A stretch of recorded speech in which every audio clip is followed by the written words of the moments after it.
Pada tanggal 25 Januari tahun 2021, seorang sopir taksi menyuntikkan racun yang membunuh Wakil Direktur Intelijen Mitani beserta sopirnya yang mengakibatkan kecelakaan. Seketika kantor kepolisian menjadi heboh. Lalu Direktur Jenderal Investigasi Kriminal yang bernama Aoki Junki membuat konferensi pers tentang kasus tersebut. Saat konferensi pers, Aoki menyatakan bahwa kasus ini adalah kasus pembunuhan karena korban sudah meninggal sebelum kecelakaan akibat menghirup gas beracun. Kemudian seorang reporter cantik bernama Koizumi menanyakan, apakah gas beracun tersebut adalah gas heron?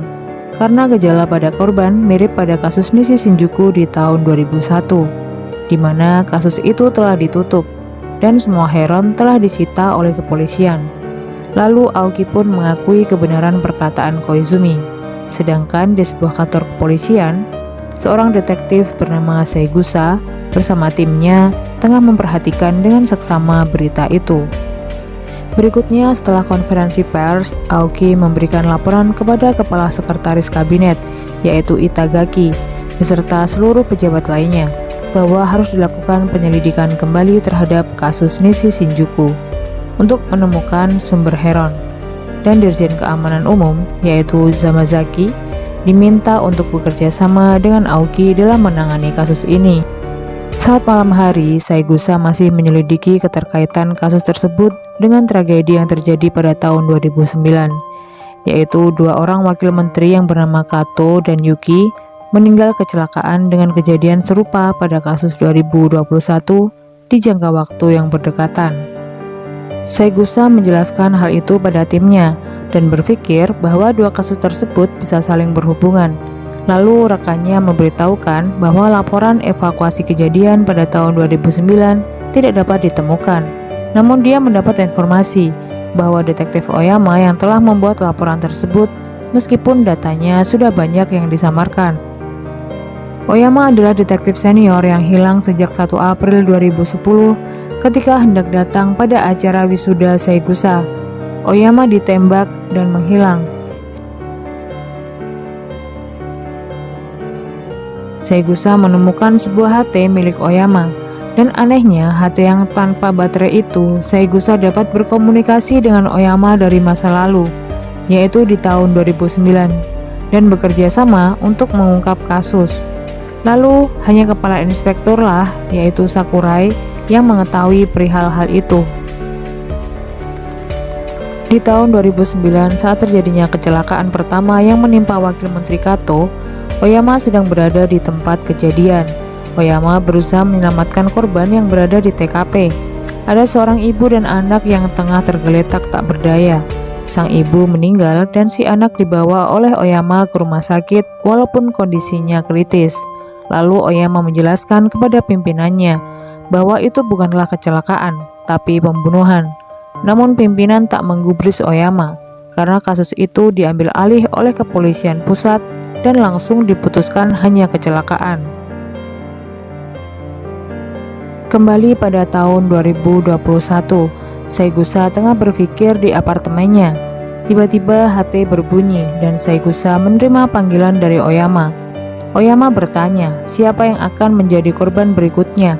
Saigusa mengatakan bahwa Wakil Menteri Yuki yang akan menjadi korban selanjutnya.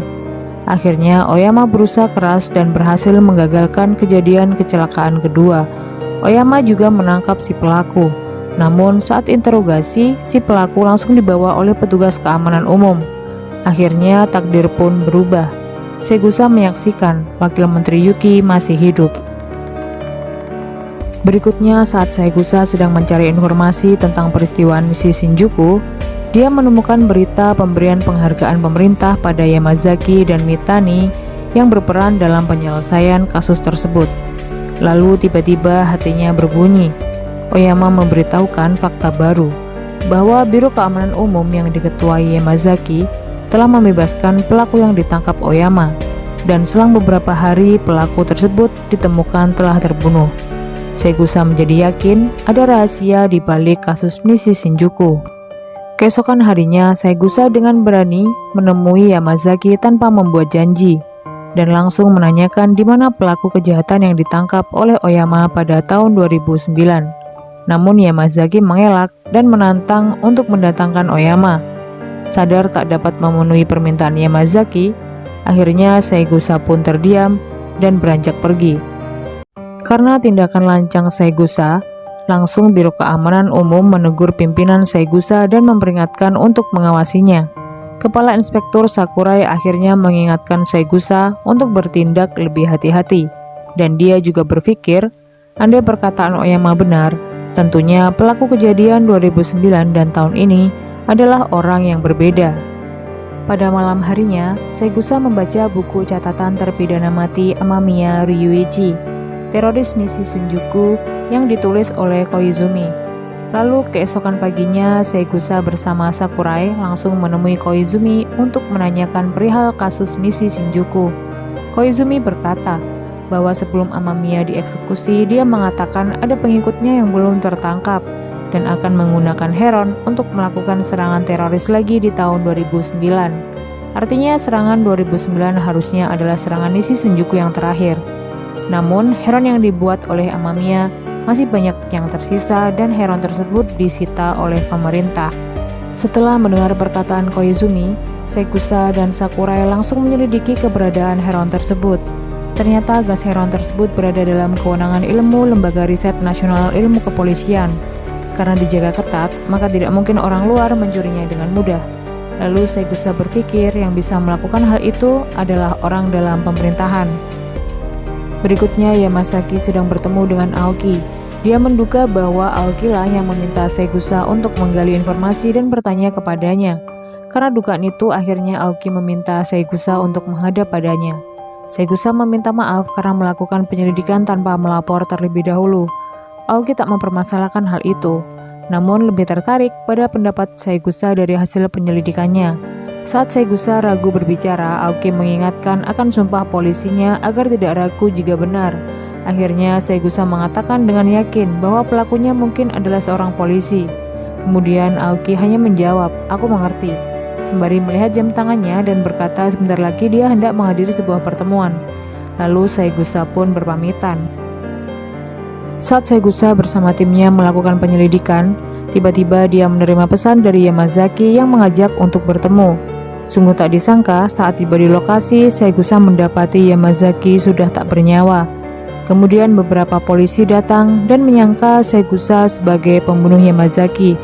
Saegusa sadar dia telah dijebak dan berusaha sekuat tenaga untuk kabur. Lalu dia menelpon Sakurai agar menghubungi Oyama untuk menyelidiki siapa yang berniat membunuh Mitani dan Yamazaki, karena kemungkinan orang itulah yang menjebak Saegusa. Selanjutnya, Saegusa yang telah menjadi buron akhirnya mencari tempat persembunyian. Dia pun mendatangi kediaman Koizumi. Meskipun Koizumi telah mengetahui status Saegusa dari televisi, tapi dia tetap mempersilahkan Saegusa masuk ke rumahnya. Mereka pun berbincang-bincang sejenak. Koizumi menceritakan bahwa orang tuanya adalah korban serangan Nishi Shinjuku, dan Saegusa juga menceritakan kekagumannya pada polisi yang mengungkap kebenaran atas kasus adiknya sehingga membuatnya ingin menjadi perwira polisi. Lalu tiba-tiba pintu rumah Koizumi digedor-gedor oleh segerombolan bandit.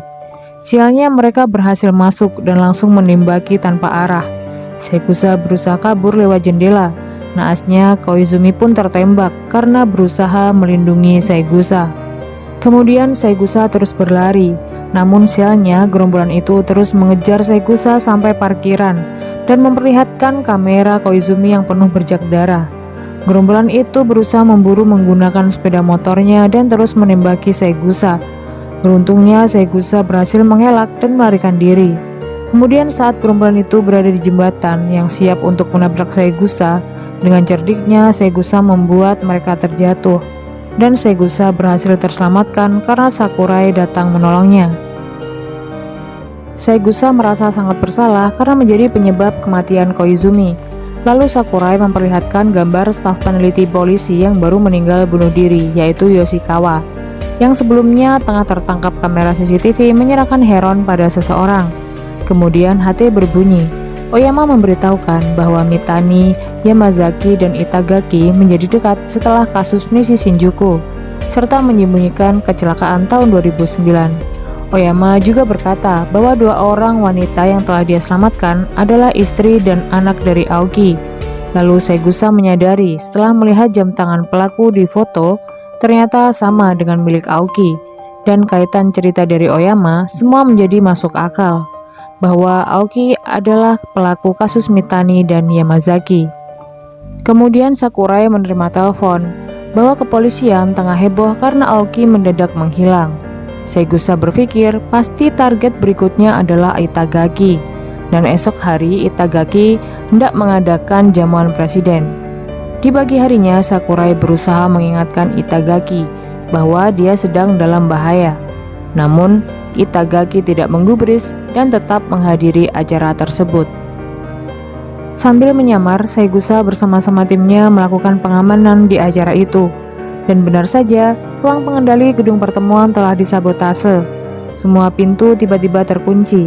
Sakurai mengawasi Itagaki dan semua tamu di ruangan. Lalu Saigusa bersama tim mendapati semua operator ruang pengendali telah disekap.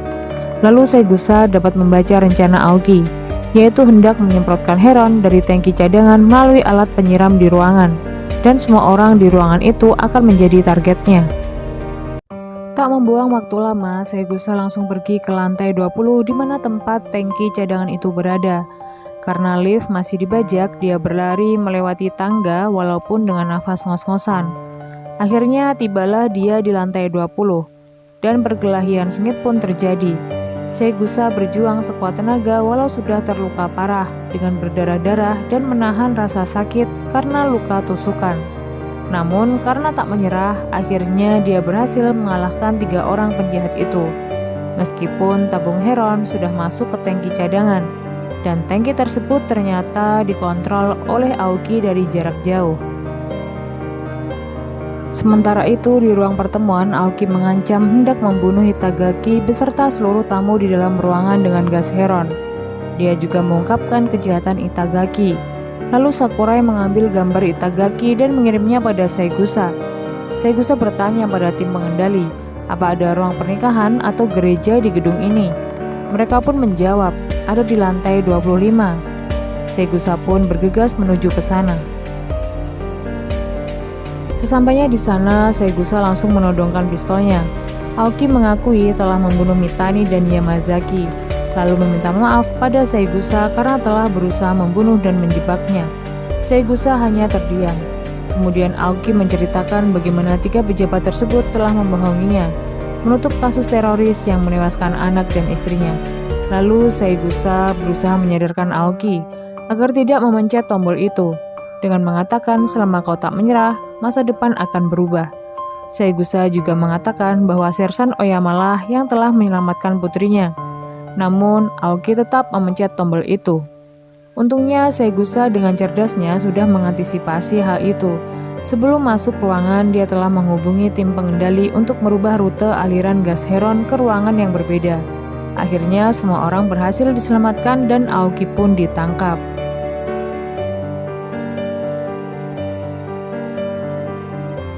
Malam harinya, Saigusa menghubungi Oyama dan menceritakan kejadian yang baru saja terjadi.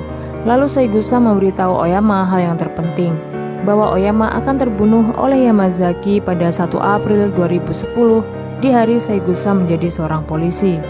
Berikutnya, tibalah di bulan April 2010.